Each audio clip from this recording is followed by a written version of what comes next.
Hello సహోదరులారు బాగున్నారు కదా. యేసు ప్రభు కొన్ని మాటలు చెప్పాడు. అది ఏంటంటే ఎవ్వరూ చెప్పలేని మాట యేసు ప్రభు చెప్పారు. నిన్నువలే నీ పొరుగువారిని ప్రేమించండి అని. ఇది గొప్ప మాట కదా. అసలుకి నిన్నువలే నీ పొరుగువారిని ప్రేమించడము అంటే ఏంటి? ఇది చాలా విషయం. నిజంగానే నిన్నువలే నీ పొరుగు వారిని ప్రేమించడం. ఈ పొరుగు వాళ్ళు అంటే ఎవరు? అసలు విషయం, పొరుగు వాళ్ళు ఎవరు? పొరుగు వాళ్ళు అంటే మన ప్రక్కన ఎవరైతే ఉంటారో వాళ్ళే.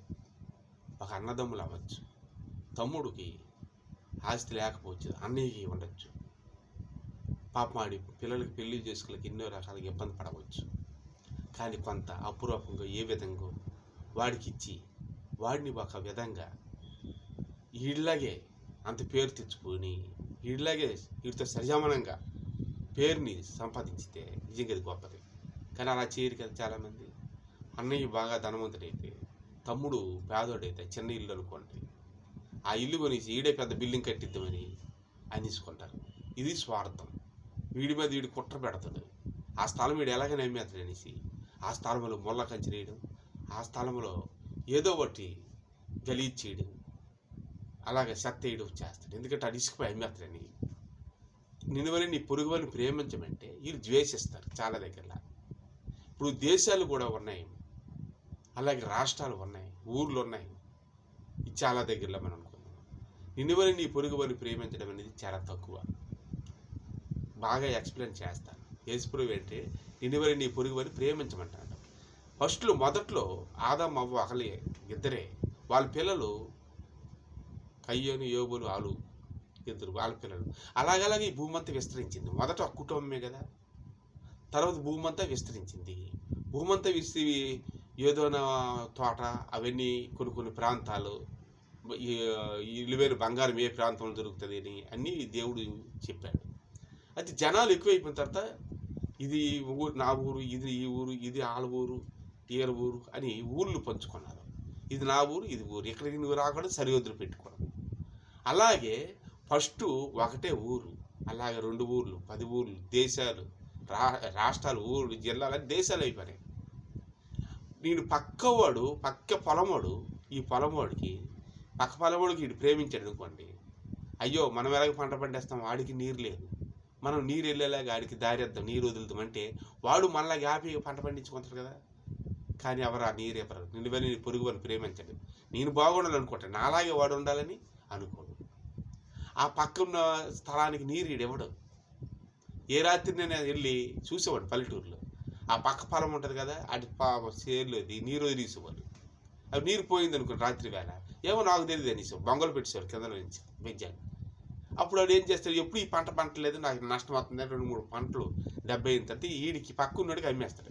అంటే ఆడు భూమి వీడు లాగేయడానికి ప్లాన్ చేస్తాడు.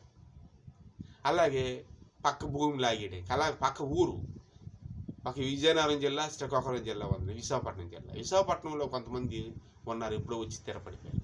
కొంతమంది శ్రీకాకుళంలో వస్తే నాది ఈ ఊరు, నాది విశాఖపట్నం, నేను పుట్టింది హే అనేవాళ్ళు.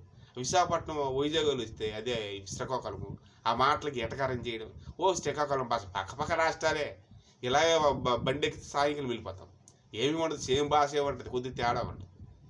ఊరికి వాళ్ళకి ఎటకారం చేయడం శ్రీకాకుళం అని, వీళ్ళది పెద్ద, వీళ్ళకి ఎటకారం మామూలు చేయడం. వాళ్ళకి నువ్వు మాదిరి పని చేస్తున్నావు, మాది వైజాగ్ అనడం, ఇక్కడే. అలాగే హైదరాబాద్ వెళ్తే నాది తెలంగాణ, మీది ఆంధ్ర ఉడవా అంటాం. నేను తెలంగాణ ఉన్నాను, 15 సంవత్సరాలు ఉన్నాను తెలంగాణలో. నేను అందరి దగ్గర మంచిగా ఉండేవాడిని. తెలంగాణ విడిపోవాలనేసి తెలంగాణకు యూనియన్ పెట్టి భోజనాలు అని పెడుతుండాలి. నా నేను వండుకొని తిని ఒక్కడిని ఉండేవాడిని. మా ఫ్రెండ్ వాడు ఉన్నాడు, తెలంగాణ అయినా మంచివాడే, బాబు మీ తెలంగాణ ఆంధ్ర విడిపోతుంది, మిమ్మల్ని ఎడగొట్టేస్తుంటారు, కానీ నాకు అలాంటిది నువ్వు నా ఫ్రెండ్ అని చెప్పి, నువ్వు పాప ముండుకలు అప్పుతున్నావు, మటన్ చికెన్ అన్నీ ఉంటుంది, నువ్వు ఇక్కడ యూనియన్ అవుద్ది, తెలంగాణ ఆంధ్ర వాళ్ళకు నువ్వు తెలంగాణ ఆంధ్ర దొరలని తిడతారు వాళ్ళు, నువ్వేమనుకోవద్దు, నాతో రానిసి మటన్ చికెన్ తినమన్నాడు. సైలెంట్గా ఉండి అన్నాడు, ఫ్రెండ్ కాబట్టి తిన్నాను. సరే అల్లేమనలేదు నేను. అంటే ఎందుకంటే ఈ నా ఫ్రెండ్ కాబట్టి అభిమానంగా ప్రేమించాలి. అలాగే నిన్ను వల్ల నీ పొరుగువాడిని ప్రేమించాలి. అయితే వాళ్ళు కూడాను ఈ ఆంధ్రవాడు ఎక్కడ ఉన్నాడు ఆడన్నాడు ఈడు గొడవలు. అక్కడ రామోజీ ఫిలిం సిటీ దగ్గర యాక్సిడెంట్ అయితే 2 కార్లు గుద్దుకుంటే ఆంధ్రదే తెలంగాణది కారు అంటంట. మనోడేనరా మన తెలంగాణ గుద్దిశాడు అయితే పర్వాలేదు ఏమనొద్దు అన్నాడు. అదే ఆంధ్రవాడు గుద్దాడు ఒక సైకిల్తో వాడు నువ్వు కుట్టు ఆంధ్రవాడు ఇక్కడికి వచ్చి డాములు వేసినాను వాళ్ళు. ఇది ఒకళ్ళు ప్రేమించుకోరు, అందరూ మనుషులే, తప్పు అలాగే. అలాగే పక్క దేశాన్ని అలాగే 2 దేశాలు అయిపోయినాయి, 3 దేశాలు అయిపోయినాయి. విజయనగరంలో వేరే, శ్రీకాకుళం వేరే, రాష్ట్రాలు దేశాలు అలాగే జిల్లాలు.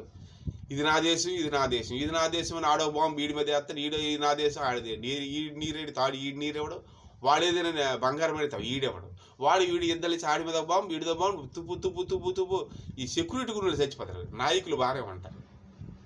అక్కడ సెంటర్లో ఉంటారు కదా. విజయవాడ నుంచి పాకిస్తాన్కి బండి ఉండేదంట ఆ రోజుల్లో. ఆ బండి బొగ్గు బండ్లు ఉండేవి. ఒకటే దేశం, వాళ్ళ నుంచి చంపేసి కొంతమంది బండి మీద పెడితే ఈ దేశంలో పడేస్తారు. ఈ దేశంలో మనోళ్ళు కూడా వాళ్ళ చంపేసి బండి మీద పడేస్తుంటారు. అప్పుడు బండిని కట్ చేశారు విజయవాడ నుండి పాకిస్తాన్ కొన్ని బండిని. అప్పుడు పాకిస్తాన్ వేరే మనది వేరే, బార్డరు ఢిల్లీలో అదే పాకిస్తాన్ బార్డర్ అంతాను. అదంతా సెంటర్లో ఎక్కడికెక్కడ బార్డర్ పెట్టేశారు. ఆ దేశం ఈ దేశం వేరు ఈ దేశం వేరు, ఇద్దరికి యుద్ధాలు. ఇక్కడ యుద్ధం జరిగేటప్పుడు ఇది నీకివ్వను ఇది నీకివ్వను, నా దేశం గొప్ప నా దేశం గొప్పని పెద్దోళ్ళు చేస్తారు. పెద్దోళ్ళు బాగానే ఉంటారు రాజకీయ నాయకులు. అక్కడ గేటు కాపలు కాసి ఉద్యోగస్తులు ఉంటారు పాపము, ఆర్మీ అంటారు, వాళ్ళు చచ్చిపోతారు పాపం. వాళ్ళ తల్లిదండ్రులు పోయి ఏడుస్తారు. వీళ్ళు పెట్టిన యుద్ధాలు కొన్ని వీళ్ళు ప్రేమించలేరు. పక్కవాడు ఏమైనా వాడికి తెలుసుకున్నాడు కొద్దిగా ఇస్తే, అంత కాపని కొంతేనే ఇస్తే వాడు సంతోషపడతాడు. మన ఆ దేశం వాడు మన కూడా కొంతేనా మనకు సహాయం చేస్తే మనం బాగుపడతాం. అలా యుద్ధాలు ఉండవు. ప్రభు చెప్పింది యుద్ధాలు వద్దు అన్నాడు. నిన్ను వల్ల నీ పొరుగువారిని ప్రేమించి అన్నాడు. పొరుగువారిని అన్నాడంటే పొరుగు దేశం అవ్వచ్చు, పొరుగు ఊరు అవ్వచ్చు, రాష్ట్రం అవ్వచ్చు, అన్నదమ్ములు అవ్వచ్చు. యేసుప్రభు చెప్పింది గొప్ప మాట, ఇది ఎవరు చెప్పలేదు. ఎందుకు ఇది చెప్పారు, ఆయన ఎలా చెప్పారంటే ఆయన దేవుడు కాబట్టి. యేసుప్రభువే దేవుడు కాబట్టి అంత జ్ఞానం ఉంది. మనిషికి లేదే, పుడుచుకు చస్తాడు. అది ఎంత నాయకుడని ఎంత గొప్పవాడు, ప్రధాని అని ఎంత గొప్పవాడని సరే గొడగొడు యుద్ధాలు చేసి పుడిసిపోయి ఈ బాంబులు చేసి చస్తాడు తప్ప యుద్ధాన్ని ఆపి శాంతి మార్గం అనేది లేదు. ఒక యేసుప్రభువే శాంతికి ప్రతిరూపం. మనసు శాంతిగా ఉంటాడు, యుద్ధాలు వద్దంటాడు ఆయన. నీ ఒక చెంప మీద కొడితే ఇంకో చెంప చూపించి అంటాడు. గాంధీజీ అదే పాటించాడు, ఒక చెంప చూపించి ఇంకా చెంప చూపించు, అంతేగాని నువ్వు అలా రివర్స్ వెళ్ళకు అని చెప్పాడు. అది దేవుడు తలకు మాట, యేసుక్రీస్తు మాట.